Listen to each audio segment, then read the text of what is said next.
ABSL Summit. Transform to thrive. Thank you very much for the invitation, and I'm honored to be support for debate. I think it will be very fascinating because in this debate will be few generations will be discussing about generations, and I would like to start from this quote of Margaret Mead: "Children must be taught how to think, not what to think." And I met today my colleague from doctoral studies, Jakub, and Jakub, probably you remember how Margaret Mead was very important for us at the study. I don't know, Jakub, where you are? So I would like to talk about Margaret Mead, and I would like to talk about this sentence, and I will back to this sentence because I think it holds valuable wisdom about different generations, and it highlights the main cause why we can't communicate, why we've got problems with communicate with between generations. I know it's a very huge problem, or like you want to say, solution in many companies. This quote from Margaret Mead is very important because, and I'm talking about Margaret Mead because she's one of the most famous anthropologists, and she changed our focus on many social aspects of our social life. But in 1970, Margaret Mead, you can see her on this picture, a few years before her death. And in 1970, Margaret Mead published a book, Culture and Commitment. And this book was very special because in this book, Margaret Mead said she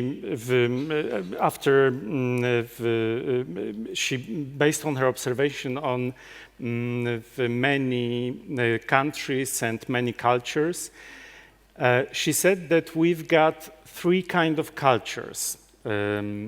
First culture is the culture she called post-figurative culture. It means that in this culture, younger people learn from older people only. The second is configurative culture. In this culture, both older and younger learn from each other. And the third is prefigurative culture. Sorry, it's a different word. And in this culture, younger people learn from older ones. And in 1970, 50 years ago, still this concept, because Margaret Mead said, you know, in this 1970, said in this book that we in modern societies, we are at the beginning when the dominating will be the prefigurative culture where older people learn from younger people. And still, 50 years later, it's too radical for many people, and was too radical for Margaret Mead colleagues. That's why at one of the meetings of American Anthropological Society, they said that this book is full of silly ideas, and Margaret Mead wrote it because she smoked too much weed with her students, and that's why it messed up her mind. So you have to admit it's not a very scientific approach, but now we know that Margaret Mead got right that 50 years later, because we now in this situation, probably you know it's from your personal life. I read this book, Culture and Commitment, when I was in a college, and it was very fascinating for me, and that's why I wrote my own book. Surprisingly, I call it Generations. And I looked in this book at generations from many aspects and many perspectives as sociologists and medical scientists, from social, psychological, and biological, neurological, and others. And today, in my short presentation, I would like to talk about the different generations we deal with, because we've got so many nowadays, and what make us unable to communicate with each other. The general systematic I will show you in a minute in this presentation, it's not the only one, but it's the most popular because probably every one of you have heard something about Gen Z, Gen X, or baby boomers. And like I was promised, I will be talking about generations only in the workplace, but I have to mention about the oldest generations, which we call the greatest generations, but there are quite rare persons in workplace because they're over 100 years old. But next oldest generations we can still meet in the workplace are builders. These people are actually on retirement age, but when you look, for example, at Joe Biden, Donald Trump, or many professors at the universities, you will see that this generation is still politically and intellectually rule the world. The next generation is baby boomers, like you can probably easily guess. The name is after the baby boom following the World War II. And people from these generations run most of the largest companies, organizations, institutions, and countries. Next generation is generation Gen X. It's a generation which is link between baby boomers and millennials, the next generations. And the main thing about Gen X is that they are waiting for power and money for so long. And on the one side, they've got baby boomers who still got the power, and on the other side, they've got millennials who are gaining power, especially in tech companies. And many experts believe that millennials will take over the world. Not Gen X, but millennials will take over the world very soon. And all these generations look closely at Gen X. They don't understand Gen X, and especially baby boomers and Gen Z, especially baby boomers and Gen X, because they are usually the bosses of Gen Z, and people from the older generations are very shocked when they looked at Gen Z that they don't answer calls on weekends from their boss, then they don't answer emails after work hours, and they've got very clear boundaries between work and private life. Last week I had a call with my friend from New York. He's from Gen Z, and he got startup, and he said to me,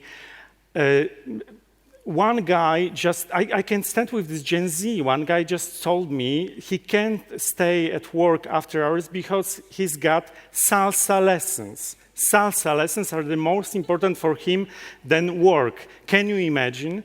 And and what can I say? I can imagine, almost like Barack Obama said, but I can understand too that for their older generation, that kind of attitudes are quite, and work ethic are quite ridiculous.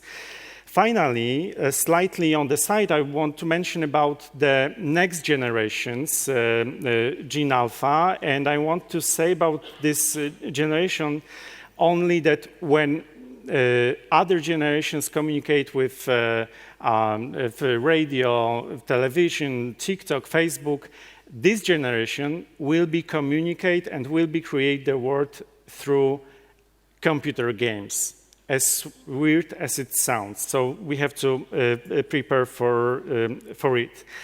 And what is the main point of our meeting? Probably the debate. The main thing is that these 5 generations, builders, baby boomers, Gen X, millennials, and Gen Z, can and often work together in one place, in one team.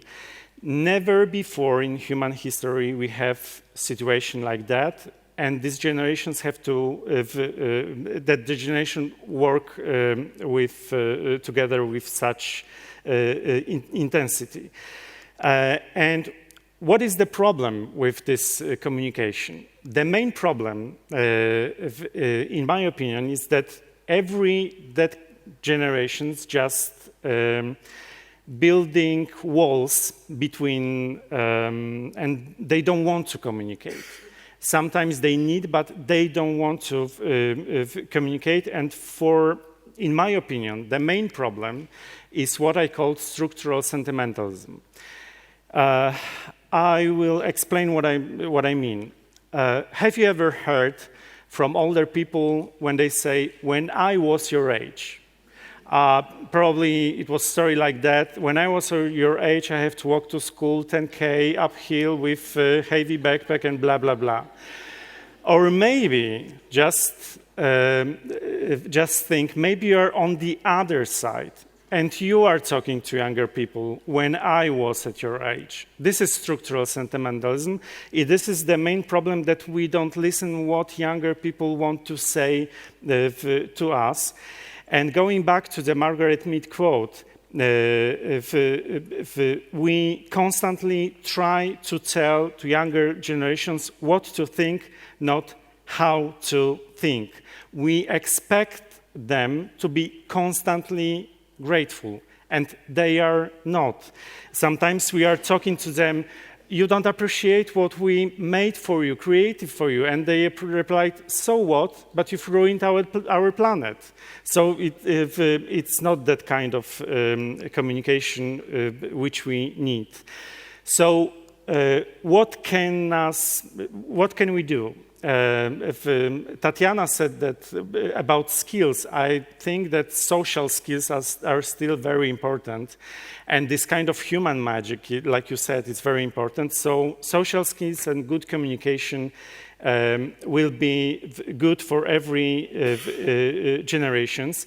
Lately we talk a lot about diversity. So let's talk about generational diversity, because we are different. We are from different generations. Different circumstances have made us, shaped us, and different generations have raised us. That's why we have to.